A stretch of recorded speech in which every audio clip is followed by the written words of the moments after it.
زندگی میں کبھی اسے گالی نہیں دینا، کبھی اسے جھڑکنا نہیں، کبھی اسے مارنا نہیں، احترام کرنا اس بیٹی کا۔ اور ہمارے معاشرے میں بیٹے کی اہمیت زیادہ ہے، بیٹی کی اہمیت نہیں۔ بیٹے کی ولادت پہ جشن منائے جاتے ہیں، بیٹی کی ولادت پہ کوئی نہیں مناتا۔ حالانکہ معصوم فرماتے ہیں اگر باہر سے کوئی ہدیہ گھر لاؤ، کوئی تحفہ گھر لاؤ، اولاد میں تقسیم کرو، پہلے بیٹی کو دو پھر بیٹے کو دو، اور اگر چند بیٹیاں ہوں تو اس بیٹی کو مقدم کرو جس بیٹی کا نام فاطمہ ہے۔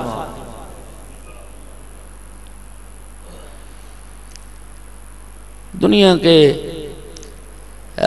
بدترین معاشرے سے اور شعبے سے تعلق رکھنے والے شعبز کی دنیا، اداکاروں کے نام پہ اولاد کے نام رکھو گے پھر نیکی کی توقع تو نہیں ہو سکتی۔ اس لیے کہ علم نفسیات سے یہ بات ثابت ہو چکی ہے کہ نام کے صاحب نام پر اثرات مرتب ہوتے ہیں۔ اچھا نام رکھو تاکہ اچھے اثرات مرتب ہوں، اور انفرادیت کے چکر میں نہ پڑو، تکرار سے نہ ڈرو کہ نام تکرار ہوگا خاندان میں۔ اللہ نے تم خاندان میں نام کے تکرار سے گھبراتے ہو۔ اللہ نے امام حسین علیہ السلام کو جتنے بیٹے عطا فرمائے تھے ہر بیٹے کا نام علی رکھا، اور جتنی بیٹیاں عطا فرمائی تھی ہر بیٹی کا نام فاطمہ رکھا۔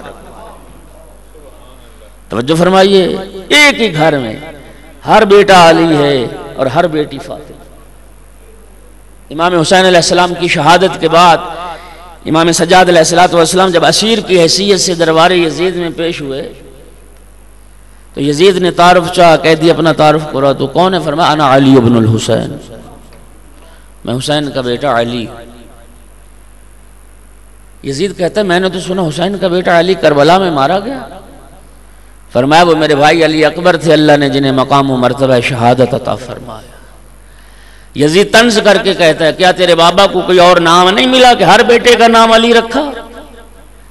میرے مولا سجاد نے فرمایا یزید سن، تیرا باپ معاویہ یہ چاہتا تھا کہ میرے دادا علی کا نام دنیا سے مٹ جائے، میرے بابا حسین نے ہر بیٹے کا نام علی رکھا تاکہ نام علی دنیا میں زندہ باد ہو جائے۔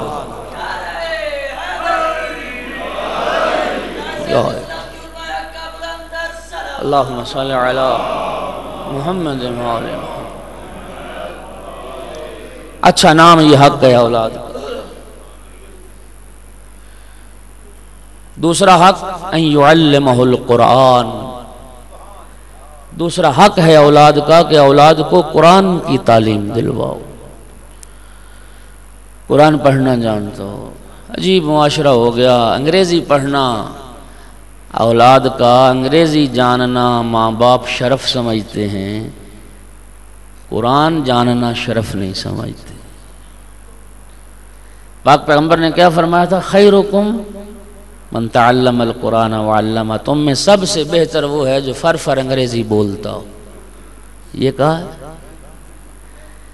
سرکار نے، یہ فرمایا سب سے اچھا وہ ہے جو قرآن سیکھتا ہے اور دوسروں کو سکھاتا ہے، اور یہ حق ہے اولاد کا، حق ہے اولاد کا۔ فَإِنَّكُمْ مَسْئُولُونَ عَنْهُمْ، پیغمبر فرما رہے ہیں حق ادا نہیں کرو گے اولاد کا، قیامت کے دن تمہارا گریبان پکڑا جائے گا، تم سے پوچھا جائے گا، تم حق ادا کرو۔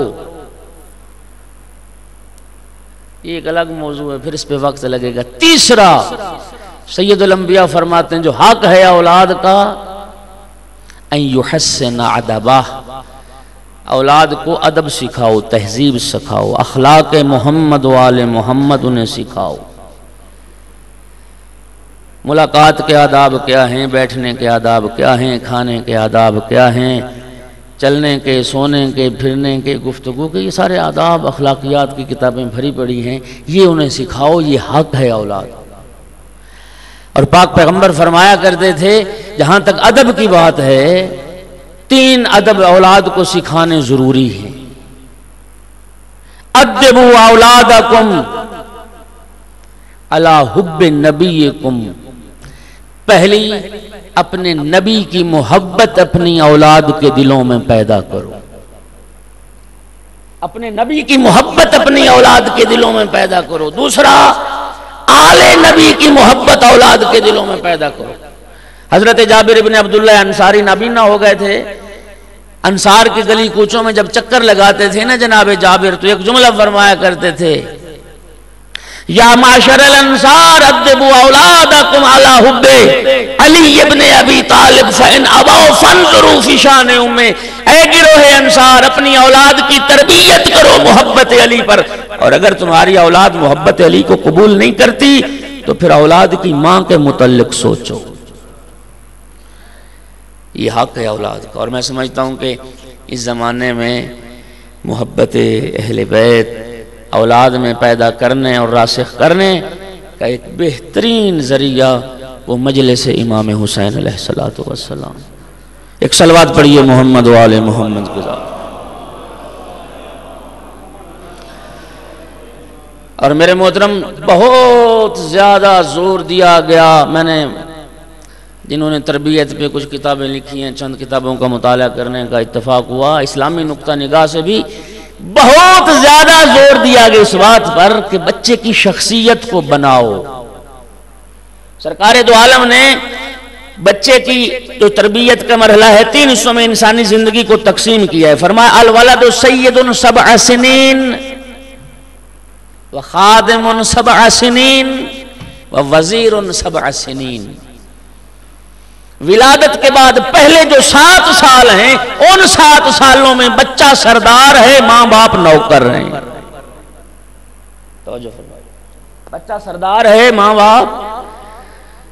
ان 7 سالوں میں ماں باپ کو بچے کی بات ماننا ہوگی، اطاعت کرنا ہوگی، اس کی خواہش کو پورا کرنا ہوگا۔ یہ حق ہے اس بیٹے کا، وہ سید ہے، وہ سردار ہے، تم نوکر ہو، مانو وہ کیا کہتا۔